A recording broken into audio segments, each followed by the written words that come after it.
Hey you guys, and welcome to another video.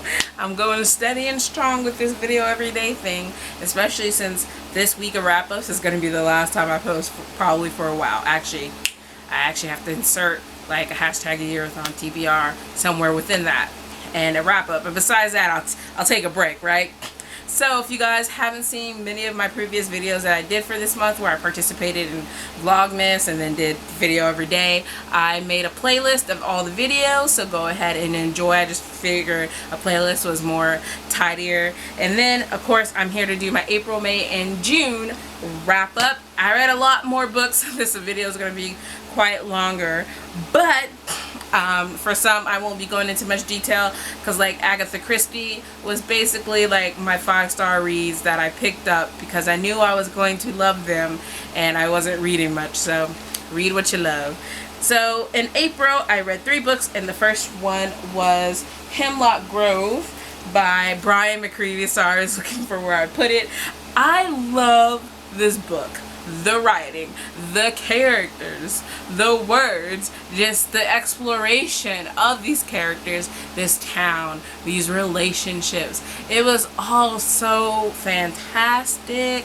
You guys, it follows the main protagonists are Peter and Roman. Roman's kind of like the rich, weird kid that goes on, and Peter is the new gypsy guy in town who people are kind of suspicious of, especially when these deaths start up and people are looking at everyone sideways. Plus people kind of resent the Godfreys for like their wealth and this small town that's kind of like having hard days and stuff.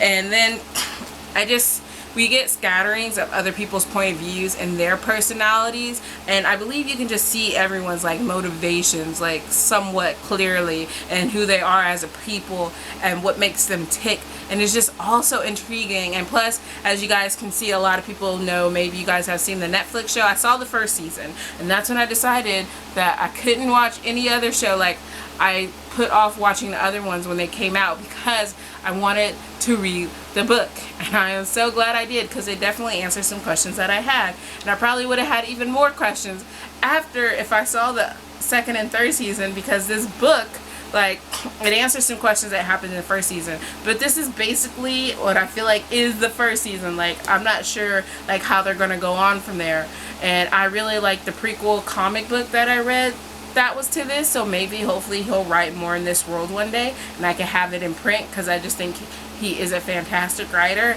and it just drew me in every step of the way and I was never bored. And then I believe that maybe though he might have been involved with the Netflix show, so maybe that's how he got the rest of the story out. So I really am looking forward to the second and third season and seeing how everything goes on from there. There wasn't like only 1 or 2 changes that had to happen, I think, and I think I know why. So there we go. 5 stars. So the next book that I read was The Wicked and the Divine Volume 1. I reread it, I believe I said, and I gave it 4.5, and I'll link all the issues that I did a review of down below, because when I previously read it, I gave each issue an individual like rating and review, except for the 5th one. But I literally gave them all 4 stars except for 1 issue. I gave it a 5, so I figured why change it to like a 5-star just to round up. I'll leave it at like 4.5 and just put that in my review. Like, but I love this comic and I'm really looking forward to hopefully one of these days getting to volume 2, and now I own volume 3 as well, so that's great. And volume 4 is out. And then moving on from that, I read 5 Little Pigs by Agatha Christie. This is basically about some woman, like Hercule Poirot solved the murder of this woman's murder like 16 years later. It was really great. Crime solving. I don't know why those words got switched around, and I just love Hercule Poirot, no matter how arrogant he is. And then in May, I read The Mysterious Affair at Styles. This is the first Hercule Poirot book. I loved it. We first get to see them, how everything is set up and how him and Hastings' relationship kind of happens more like from this point on. And I just love these two interaction, and Hastings like vouches for Poirot and his investigator skills, and you know, he's kind of touting him around. So moving on from that, we have Neverwhere by Neil Gaiman, and I listened to the BBC dramatization, which I loved, and I gave it 5 out of stars, and I've since re-listened to it quite a few times, and I was really excited when late in the year they came out with like a short story adaptation with like the same people, and it was just such like a movie slash TV show in my head, like with the production and everything. Like I can just see it literally being on screen and being just really awesome, and I really loved it. And I think when I read the book, I might have to get the author's preferred text from that point on, so I'm not sure if I'll read this edition of it, but I'll probably upgrade and get the author's preferred text one of these days and read it. I really enjoyed it, gave it 5 out of 5 stars. So it follows this guy, Richard Mayhew, and he stops to help this girl who is bleeding in the middle of London, and then he's taken into like this whole world beneath London, within London. It's really interesting, and I really like the BBC dramatization, so I would suggest giving it a read. And then I read Truth and Consequences by Sarah Madison. This is the 3rd book in the 6 series trilogy. Well, there's going to be more, definitely, with how that ended. So initially we followed these, in the 1st book, we followed these 2 FBI agents, and something happens. It kind of puts a spin on things, I think, in the series, not going where I kind of expected it to go. But I love seeing how their relationship has grown, changed, the obstacles that have been thrown at them, and I'm really excited to see where they go on next from this point. And I give that a 5 out of 5 stars. And then the next book I read is The Murder on the Link. So it's the 2nd Hercule Poirot book, and we have Poirot, who I believe gets like this telegram, and he goes off, but by the time he gets there, the person has been murdered, and it's just really awesome. And then, well, that's not awesome. I just love Hercule Poirot. And then the next book is Poirot Investigates.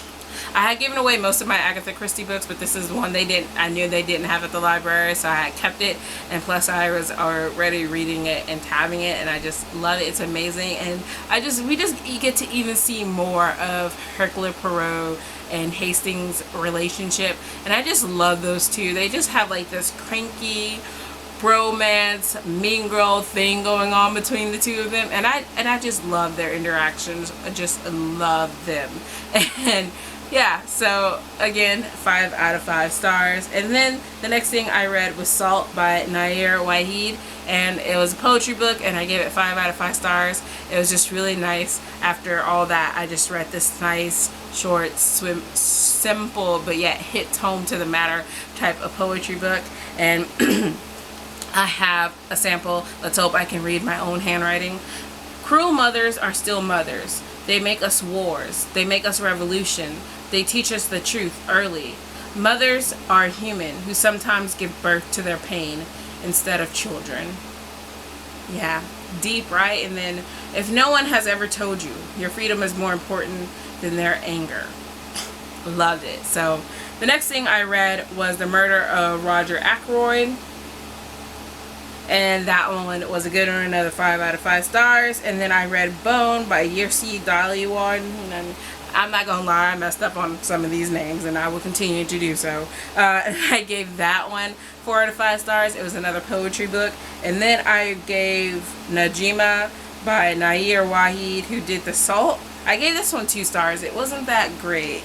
And then I listened to A Wild Swan and Other Tales by Michael Cunningham. I really forgot to buy a physical book when I was on Book Outlet. Oh, I'm so mad at myself. All these fairy tales are not for kids. Don't listen to this when the kids are around. I really love the audio version, but the tales themselves, the fairy tales, were magical yet real, and just like they kind of reimagined them, how they would kind of take place in this world slightly, and they weren't happy really all the time. Not everyone got their happy ending like fairy tales that they came from, but it was just like all of it was just so wonderful, and I love like how his imagination works. So there's that. 5 out of 5 stars. I didn't start it in May. I started it before then, but I finished it in May. So on to June. The first thing that I read was Prince of Fools by Mark Lawrence. Oh my god, 5 out of 5 stars. I feel like I didn't read a whole lot of stuff during this time, but what I did, I picked up what I knew I would love, so I would finish it and be interested. And I actually put like a few things down because I wasn't in the mood. So I loved Mark Lawrence, obviously. I loved his Prince of Thorns series, so I had to pick up this one, and this is the Prince of Fools, the first book in the Red Queen's War series, and it takes place in the same world at the same time. It just takes place from a different character's point of view. And this one we are following Prince Jalen, who's just kind of like this rebel, good-hearted bad boy type of person. Like, he's real. He's just like, I don't want to have to work for this. I like being a prince. I don't even want to be an important prince. I just want to be that middle of the road prince who like still has privileges but don't have to really do anything. Like, that is his character. He just makes you smile and laugh and makes you want to hug him and just hit him because he's stupid sometimes. And I'll just read the first line. I'm a liar and a cheat and a coward, but I will never ever let a friend down. Unless, of course, not letting them down requires honesty, fair play, or bravery. So that kind of sums him up, but I really loved how he kind of grew through this first book. I don't want to say much. I only read the first 2 books, so I will say that there is some growth there, and I can't wait to read the 3rd book. Then I read, for the hashtag Yearathon, and I'll link the video down below because I discussed it then. I read the Half Bad trilogy by Sally Green, so I reread Half Bad, and then I read Half Wild, and then I read Half Lost. It was like one crazy night because it took me a long time to get started on rereading Half Bad, but once I did, I really got into it. And then I remembered why I loved it so much, and then I just flew through Half Wild, and I barely took a break to update my Goodreads when I started on Half Lost. Like, I was so tired, you guys. It wasn't even funny. I was, whoo. We'll link the video down below where I talked about it, gave my opinion on it. But basically, it just follows this boy who is a half white witch, half black witch, and like neither sides don't really seem to want him. They just want to get to somebody through him, basically. So that's how I'm explaining it for now. Then I gave them all out of five stars. Obviously, that seems to be a theme. And then last but not least, I read Beautiful Creatures by Cami Garcia and Margaret Stohl. I wasn't sure how I was going to feel about this after all this time that I've had it. I really remember reading like the first chapter or so. Those were kind of stuck in my head, and I remember really loving it, the flow of the words, the character. And then I saw that movie, which I liked. But even from only the few chapters that I had read, I can see that the movie was quite different, so I didn't want to go judging it based on that. But I really got into this. I really loved it. Loved, like, Lena Duquesne and Ethan Waite and their relationship and his discovery of the other side, and it really went down differently in the book, so that was good too. And I'm just looking forward to finishing the series and then being able to buy like the spin-off series. And yeah, so I gave it 5 out of 5 stars, and those are all the books that I read during those 3 months. So you guys let me know if you guys have read any of these books, or do you plan to? What are your thoughts on them? And I will talk to you guys later. Bye.